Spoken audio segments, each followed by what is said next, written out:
have no sergeant at arms. I bring apologies on behalf of Rotarian James. We'll now invite past President Diana to bring the birthdays, please.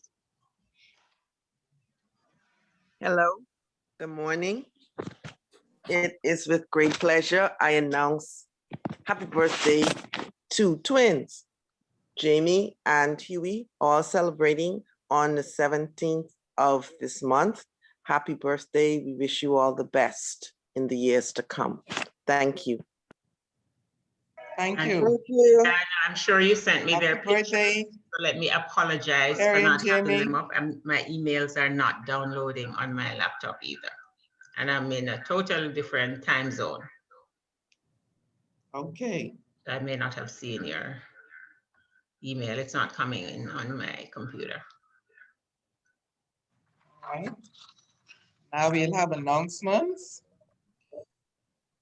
Tomorrow, Friday, is the final day to submit ads for the 20th anniversary booklet.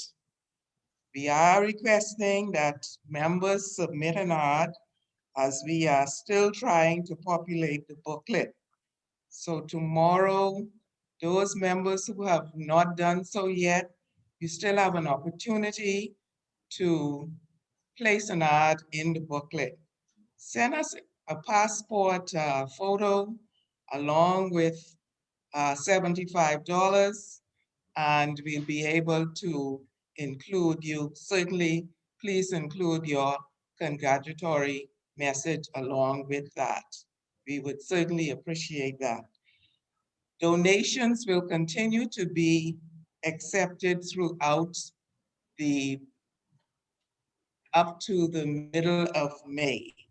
So if you are unable to place an ad, but you'd still like to make a donation, you can do so up to May the 15th.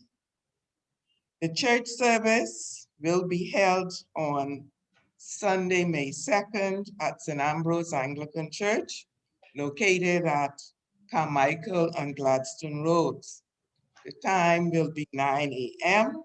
Those who wish to attend the in-person service may do so. Kindly confirm your attendance by April the 28th. Our seats will have to be reserved. Persons wishing to view the service via Zoom may also do so. The link will be sent by Saturday morning. As promised, last week I emailed the Hilton Hotel to confirm the cost of the meeting room, including coffee, pastries. The cost of the room, $15 for the 1 hour. However, the pastries, tea, and coffee was $16 per person. Of course, I believe that is far too much. So I've sent them another message and just waiting for their response as to see how we go forward once we return to the Hilton. The hotel is also requesting an antigen test to be presented when entering the hotel premises, and that will have to be done every Thursday morning. The antigen test, it is my understanding that it costs $25. So you're looking at an additional $25 if we decide to return to the hotel in the immediate future.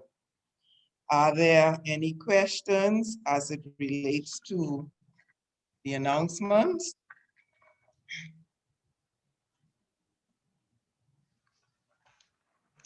Yes, I have a question, Dr. Higgs. I guess if you have taken the vaccine, does it mean you still have to take the antigen test? Or I know that.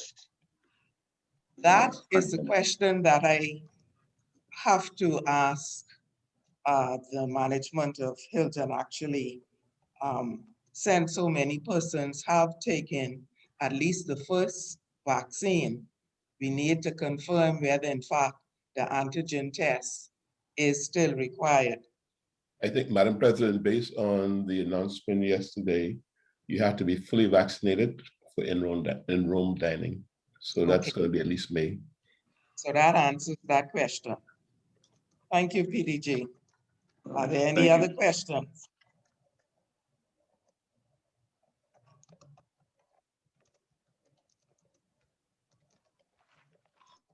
Thank you.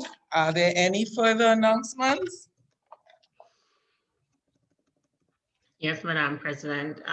The raffle this morning is a set of Rotary wine glasses, 4 glasses, and a bottle of wine.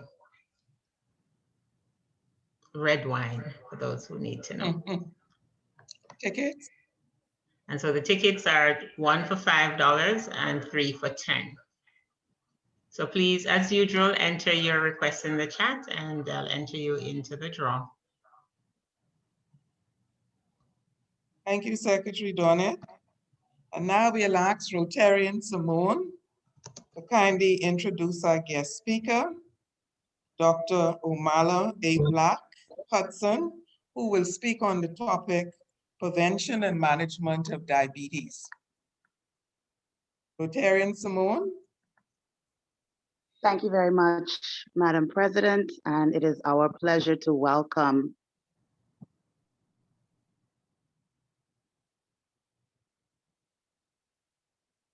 Dr. Omala Ablack, an internal medicine consultant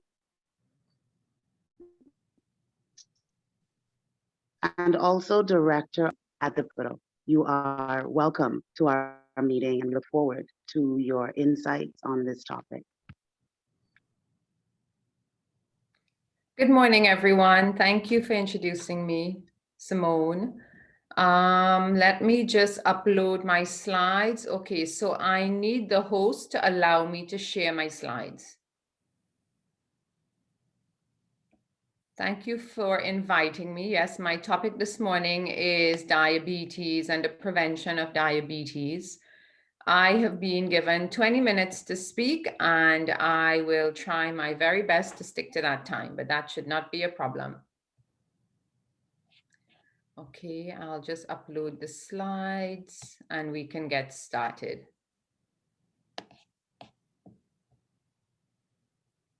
Is everyone seeing the slides and Yes. hearing me? Very Yes. clearly. Yes. Okay, wonderful, great. And so this morning's topic is the prevention and management of diabetes. And so this morning we're going to talk a little bit about diabetes facts and diagnosis, why prevent diabetes, how can we prevent diabetes, and just a little bit on bush medicine. So these are just some diabetes facts I wanted to share. And diabetes, as it's commonly known on the street, is high sugar or when there's a lot of sugar in the blood. And that essentially happens because the body becomes resistant to insulin. Insulin is what is required to push sugar from the blood into your cells. So if the body does not respond to the insulin that's there, the sugar remains in the blood, hence diabetes. For this morning's talk, diabetes is really restricted to type 2 diabetes, which is 90 to 95% of the kind of diabetes that we see, related to family history, aging, diet, lifestyle. We will not be talking about type 1 diabetes, which is essentially seen in a much younger age group related to lack of insulin. Is diabetes a problem in the Bahamas? Unfortunately, yes, diabetes is a problem in the Bahamas. The last study done, which is now very old, from around 2008, showed that 1 in 11 people in the Bahamas had diabetes. However, according to most of the world organizations on diabetes, like the International Diabetes Federation, 1 in 2 people with diabetes still don't know they have diabetes. So that means about 50% of people with diabetes are still yet undiagnosed, leaving us with a number somewhere between 2 and 3.5 maybe. 1 in 5 people over the age of 65 have diabetes. And the slide shows a graph. And what is concerning about this graph is, and this is very specific to what is expected to happen in the Bahamas. And what it shows is as time goes by, the number of people with diabetes will continue to increase. The projection is actually that the number of people by 2045, which is in 25 years, will increase by 50%. Diabetes, like I said before, is mainly caused by a family history, but not everybody with a family history will get diabetes. What brings out this diabetes is lifestyle choices, habits, diet, exercise, and weight. And so again, this is just another slide. Let me just, the screen is on my slide. There you go. And so what this actually shows is what we can expect in the next 25 years. And so if you look, people with diabetes, and this is just the number of people per 1,000, but it's a whole range from age 20 to 79, which is why, you might think, well, 34 people in 1,000 is not so bad. But what is really important in this slide is if you track from 2010 to 2045, you see the numbers progressively go up. And when they adjust it for age, the percentage of people with diabetes is progressively going up. What we also need to be mindful of is that this information is from the International Diabetes Federation. And this information is gleaned from what we have submitted to them as a country. And one of the things that we do know is that we are underdiagnosing diabetes. So this is not a true representation of what's going on locally. It is more severe than this. And I want to bring your attention to the bottom part of the slide, impaired glucose tolerance. This is actually the bigger problem. What is impaired glucose tolerance? Well, it's what we like to call a touch of diabetes. And unfortunately, most everyone who has impaired glucose tolerance or early diabetes will become diabetic if changes are not made. And so if you look at people with impaired glucose tolerance, you see the numbers are a lot higher than the numbers above. And as time goes by, it progressively increases. So it is this early diabetes and propensity to develop diabetes that we really need to try and curb to prevent diabetes. So what are the risk factors for diabetes? Having a strong family history. And unfortunately, most of us in the Bahamas have this family history. Having a BMI of more than 23, a BMI it represents the body mass index, and it's something we can all work out.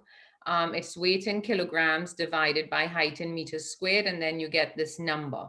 A normal BMI is 18 to 25. That being said, the research is showing that once you get to a BMI of 23, the process that causes diabetes starts happening, leading an inactive lifestyle. And all that really means is, lack of activity, not exercising. Studies have shown that walking, cycling, running 20 minutes each day can significantly reduce your risk for diabetes by as much as 40% if you also combined it with dietary changes. Having high blood pressure. Why does high blood pressure increase the risk for diabetes, you might say? Well, unfortunately, there's something called metabolic syndrome, and I have a slide on it later on in the presentation. Metabolic syndrome is related to having an elevated BMI, but also directly related to the circumference of the waist. And that's around 38 to 40 inches in a man and 32 to 35 inches in a woman.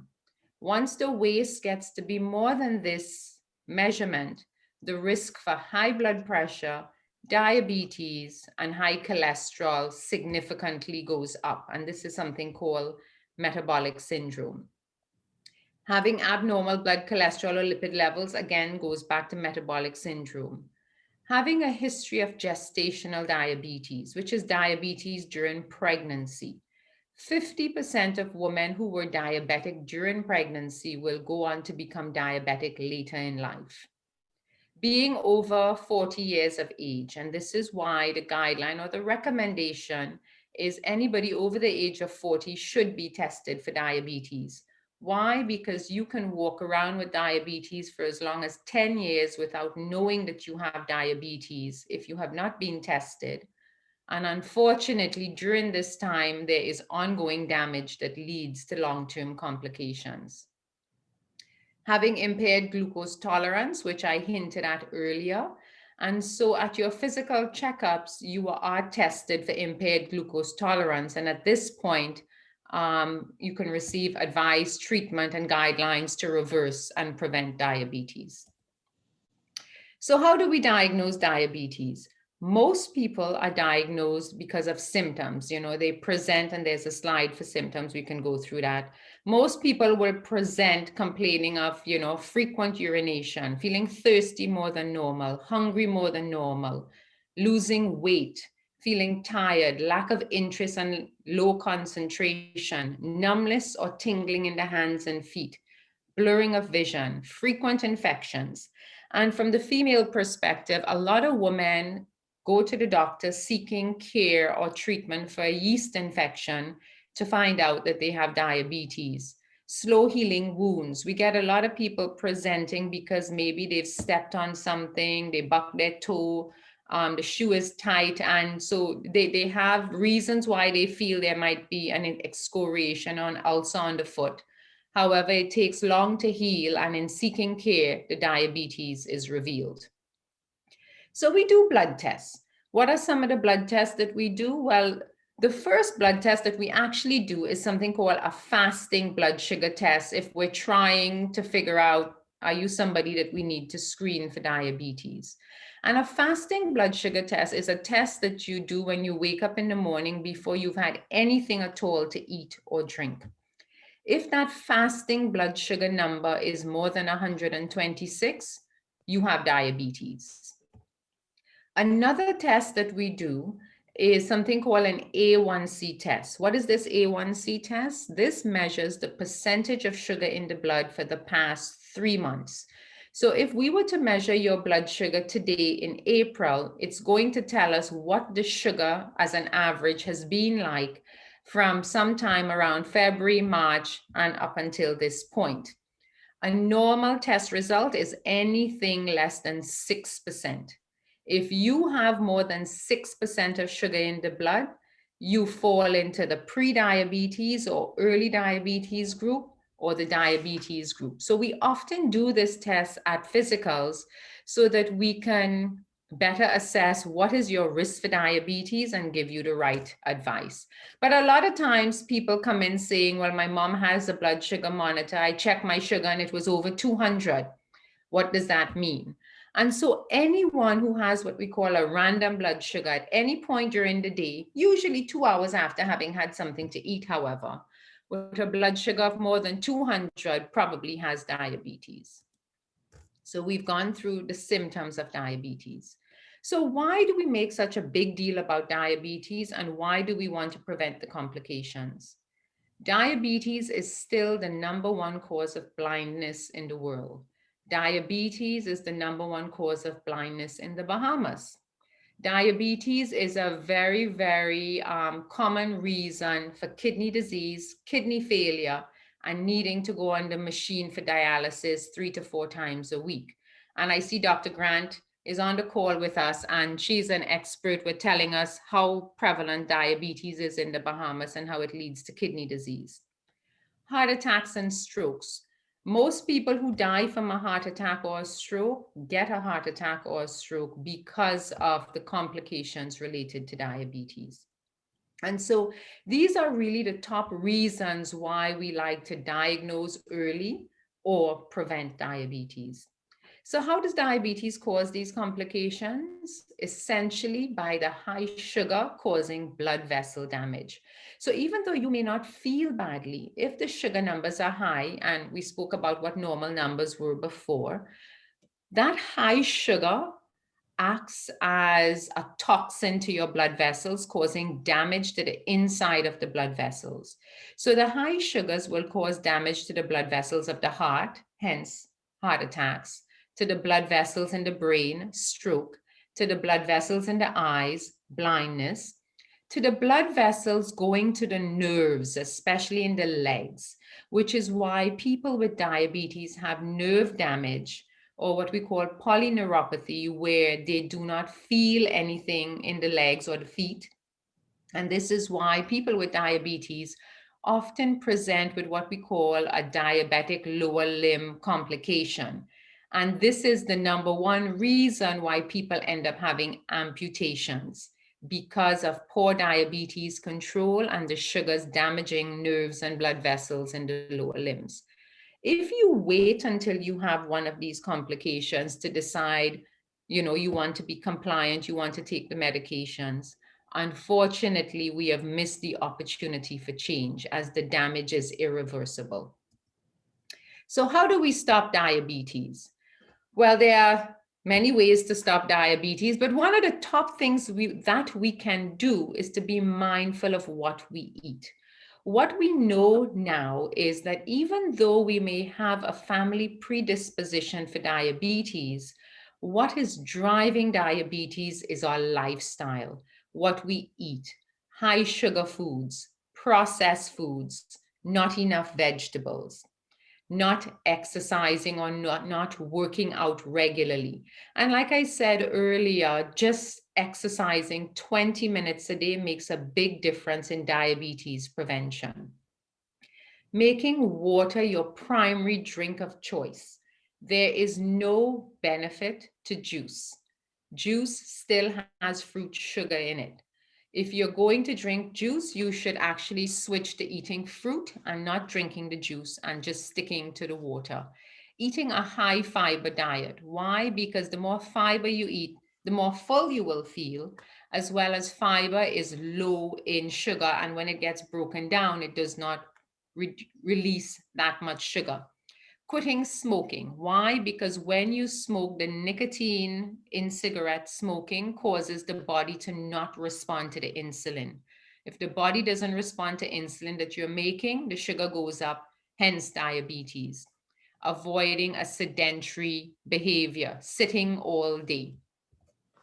And so this just shows, some of the diet choices that we should be making. But essentially, what is the magic in diabetes? Vegetables, vegetables, vegetables, eating more fiber, making water the drink of choice.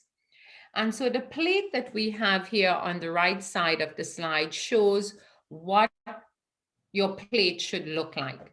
Half your plate every single time you eat should be vegetables. A quarter of the plate, your protein, and you should try sticking to lean protein because you also want to manage your cholesterol intake. And then a quarter of the plate is your carbohydrate, which is the rice, pasta, bread, potato. You also want to make the change to brown rice, brown bread, whole wheat pasta, sweet potatoes. Why? Because these are more complex carbohydrates. And when we eat complex carbohydrates, we stay full longer. The body takes longer to break down these carbohydrates and also releases less sugar. And so sometimes people are able to mitigate, prevent, and even treat their diabetes just by changing the choice in the foods that they're eating. And so metabolic syndrome. So we spoke about this a little bit earlier.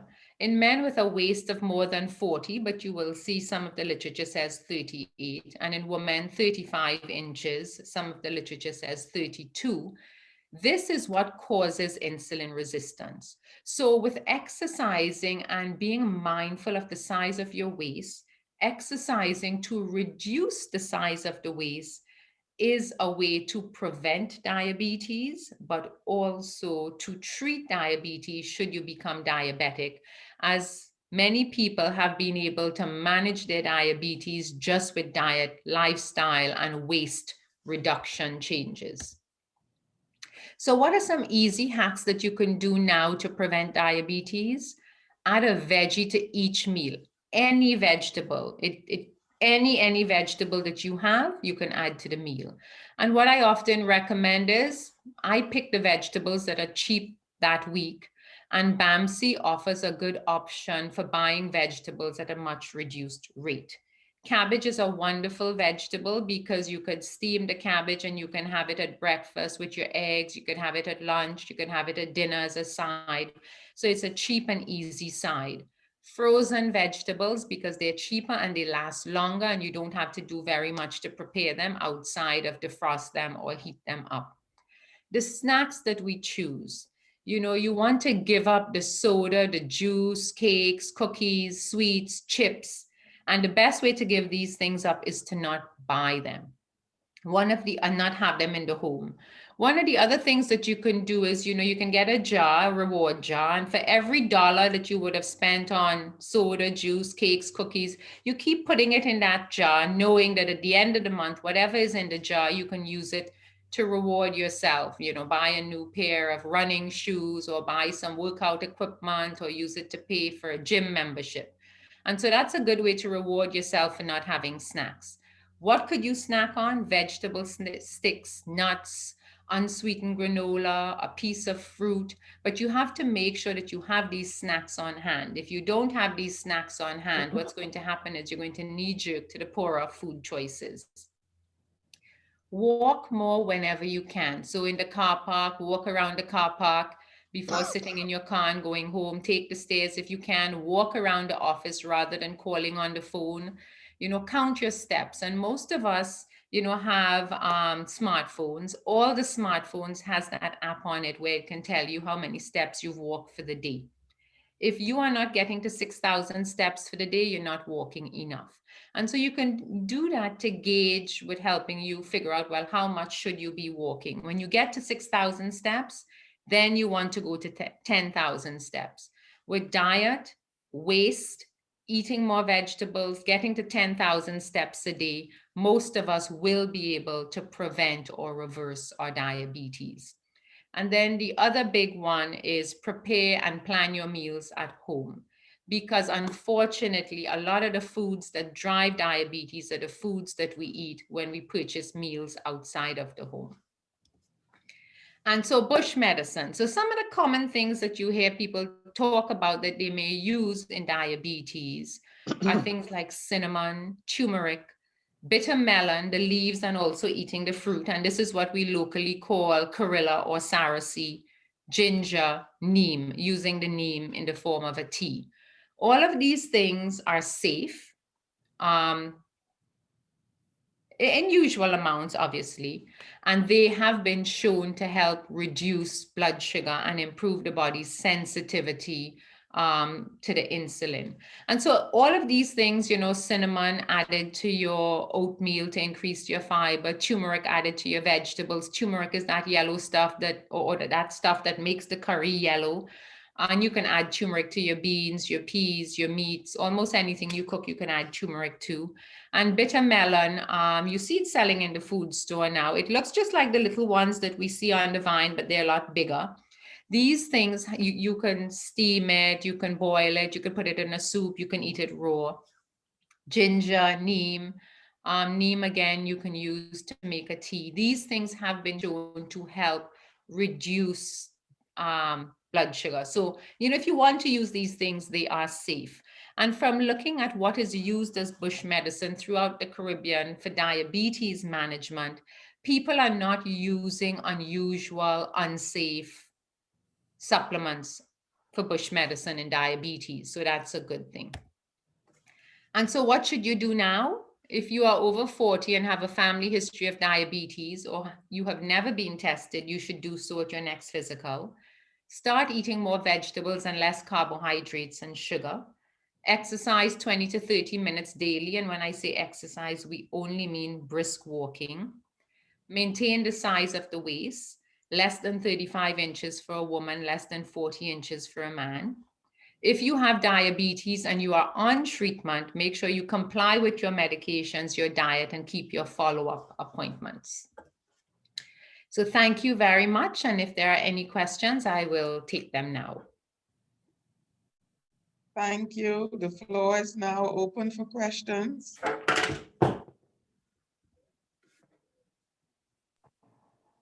Good morning, everybody. Good morning, Dr. Ablack. Good A morning. question, how much wine anybody consume, would cause or help lead to diabetes to that extent? You say take it in moderation, but.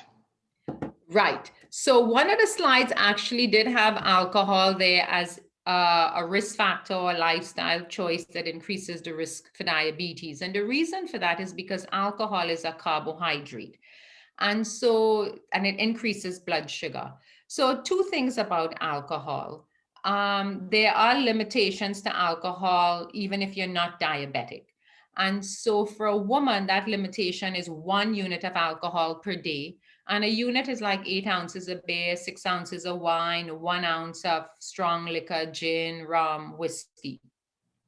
For a man, no more than 2 units per day. But it's not that, you say, well, I didn't have anything Monday to Thursday, so on Friday I'm having 5. The number is still 1 for a woman and 2 for a man. Because alcohol in and of itself is a whole different topic in terms of harmful effects to the body. As to whether there are benefits to alcohol, we're not going to have that discussion. Even if there are benefits, they're very small. From a medical perspective, we don't recommend alcohol. If you are drinking alcohol, I've told you the limitations. However, what I say to people is, if you know you're going to have a glass of wine, remember wine is going to raise your blood sugar, just like potato, rice, pasta, or bread.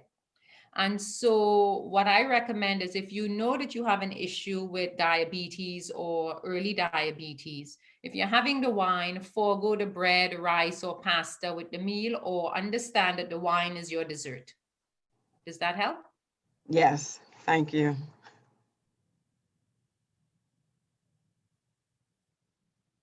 Are there any other questions?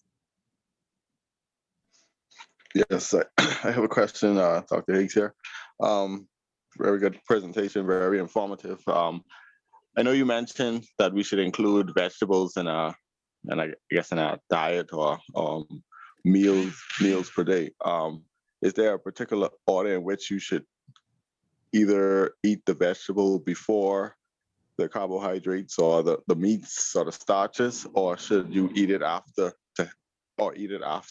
you eat the meats or the carbohydrates or the starches? There really isn't. But that being said, if you went to like a weight loss counselor, they would recommend eating the vegetables first.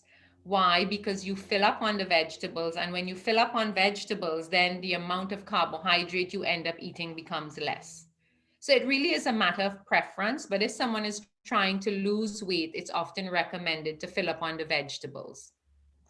Okay, so okay, but the order in which you do it doesn't help digestion? That's a hard question to answer, and it may be a matter of preference. Okay. Some people struggle with digesting what they call cruciferous vegetables, which is like broccoli and cauliflower. And so it really is a matter of preference and understanding your own body. Okay. Because, for example, some people are only vegetarian and that's all they eat. Right. Thank you. I have a question. Can you explain the principle of insulin resistance and how do you prevent that? Right. Or so so type 2 diabetes, which affects 80 to 95% of diabetics, is caused by insulin resistance. And so in most people with diabetes, if you were to measure their insulin level, it's very high. And so they would often ask the question, I don't understand. You tell me that insulin is what treats diabetes. Mine is high and I have diabetes. What drives insulin resistance is obesity, which is why it's no surprise that if you went back to the International Diabetes Federation website and compared us, Bahamas, with our region, which is North America and the Caribbean, we have the highest incidence of diabetes. But it's also because our incidence of obesity is highest in the region. And so the waist circumference is really what most specifically drives insulin resistance. In a woman, it's 35 inches. In a man, it's 40 inches. Me personally, Dr. Black, I use 32 inches for a woman and 38 inches for a man. And so this is why more and more the literature is saying it's not just being obese, because some people could be overweight, but still have a small waist. And some people could be in the regular BMI, have a BMI of 22, but still have a big waist. And so that increase in the size of the waist, which causes a lot of deposition of fat around your organs, that's why the waist gets bigger. That drives insulin resistance.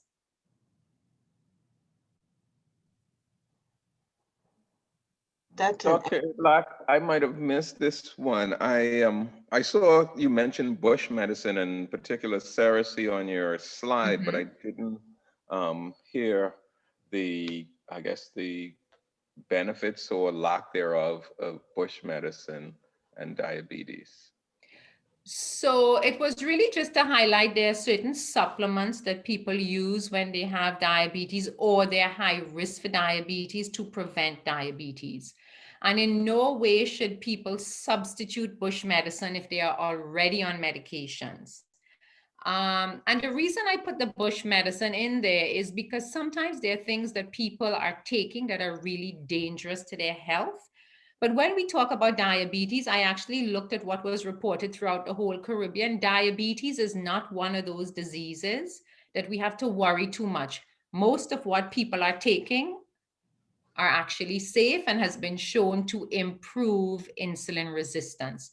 And so the bitter melon is actually the fruit of Cersei. But the bitter melon, which is the fruit, and also the Cersei, like how we boil the leaves, it's safe to use. But just be mindful, I am no way saying that if you're on medications, you're going to take those things. If you're on medications, you can add those things if you want, they are safe. Does that help? Yes, thank you. Thank you much. Dr. Black, Yes. young women or women having their first or second child, no diabetes, no family history of diabetes, but develop diabetes during pregnancy. After the child is born, in most cases, the diabetes just disappears. Why does that happen?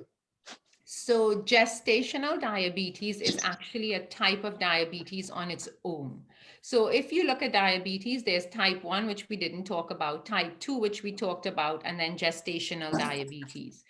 Gestational diabetes, there are certain things that you look for that increases your risk factors or are risk factors for developing gestational diabetes. Having a family history of diabetes, being female and not white, being overweight before you became pregnant, being over the age of 35 and becoming pregnant, those are all risk factors for developing gestational diabetes. What happens is after the woman passes her 20th week of pregnancy, that's when the sugars go up. And so that's why it's called gestational diabetes. And it relates to the hormones of pregnancy that drives the insulin resistance, which is why it's like magic. The baby comes and the sugars go back to normal because you no longer have those hormones of pregnancy driving the insulin resistance.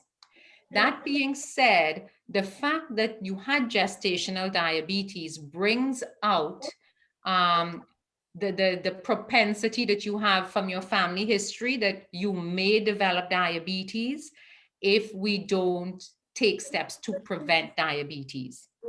And so women who have that gestational diabetes, you recommend diabetes prevention strategies because you know that their lifetime risk for becoming diabetic is as high as 50%. But bear in mind that a lot of people who develop gestational diabetes were overweight before pregnancy. So it's still a risk factor for diabetes. And so that is why. Okay, thank you. Are there any other questions for Dr. Black?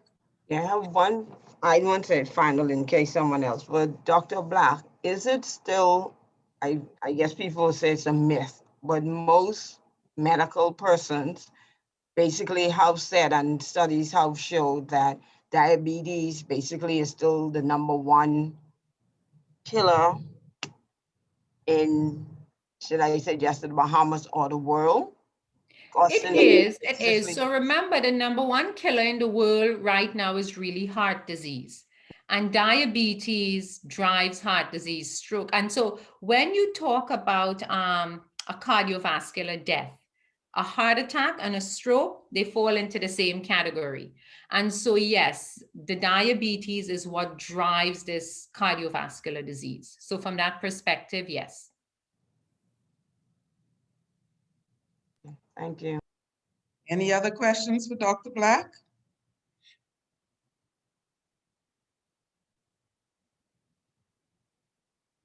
Rotarian Sharia, please bring the vote of thanks on behalf of the club.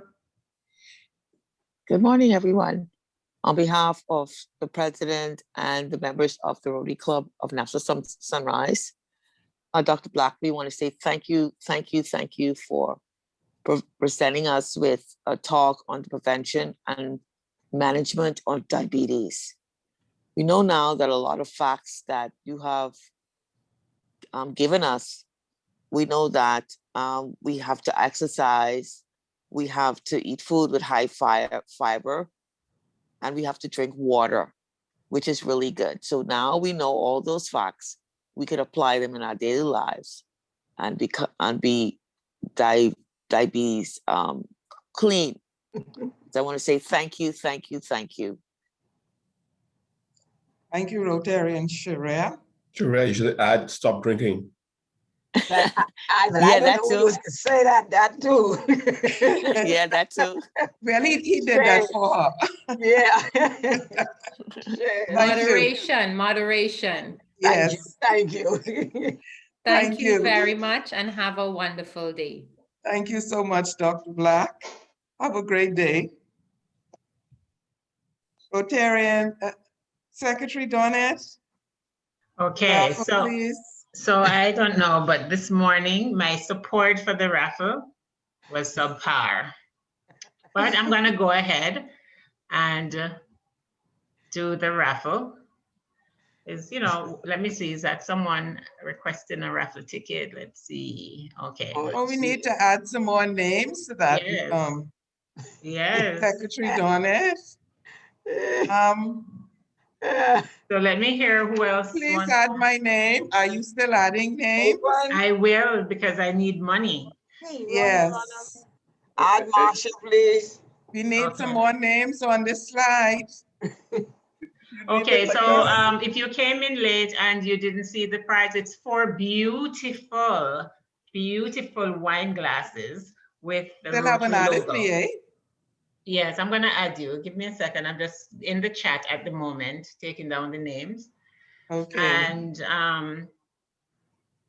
And a bottle of wine. So now that it's post-Lent and you want to have a small drink, just 1 for the females and 2 for the men. I don't know why the men always get more, but you get to drink a little bit of red wine, which is in moderation. Doctor said it was okay in moderation. Dino say he changed his mind. He wants to take his name off. Leroy, who else? Donette, I'll take $10. Yes, okay, so I'm gonna add those names to it now. I can't understand you all. The doctor just says to drink in moderation. Everybody trying to win this bottle of wine. Mine is to give away. Okay. Donette, you got $10 for me? Who's that? Gwen? Gwen. Yes, I did. 10 from Gwen, I think 10 from Leroy, 10 from myself. I haven't seen anyone else. Oh, Marsha, did you add her? Yes.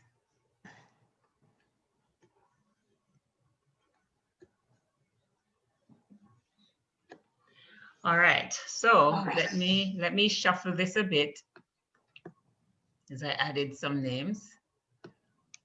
Let me shuffle the pack, shuffle. All right, so hope you feel like a Don't winner. stop on Dino or Felix Place. Shalamanda, Lashanda. Here we go. I don't control it. Once I press spin, once I press Dino, spin, not that Felix. is you're the winner, President Francis. Really? Yes. Thank you. Thank See, you. this is the first time I've seen the president win First anything time this year. So ever. congratulations, President. Now, President, you said you're giving Well, that ball of wine away, right? I just said in Yes. moderation. Yeah, she can give it back to me so I can raffle it again. But congratulations, especially after that great report that you did last night for District Awards. Thank You you. had a great year. So you're deserving of this bottle of wine and the glasses. So that's Thank it. you, Thanks, thank you. President. Now we'll have the four-way test. Rotarian Christina. Good morning, everyone. Good morning. Morning. Morning. Of the things we think, say, or do, is it the truth? Is it the truth? Truth. Is it fair to all concerned? Is it fair to all concerned? Will it build goodwill and better friendships? Will it Will it build build goodwill and better friendships? Will it be beneficial to all concerned? Will it Will it be beneficial to all concerned? all concerned? And you can put your paper away now. Christina, I thought you were to get away. Actually, it was on my other phone. I Christina, don't you let PDG do that to you this morning? Thank you, Rotarian Christina. And now the final toast, Rotarian Barrett. Rotary around. Where Barrett is? He was here. He's here. He's okay. muted. Can you unmute, please, Barrett?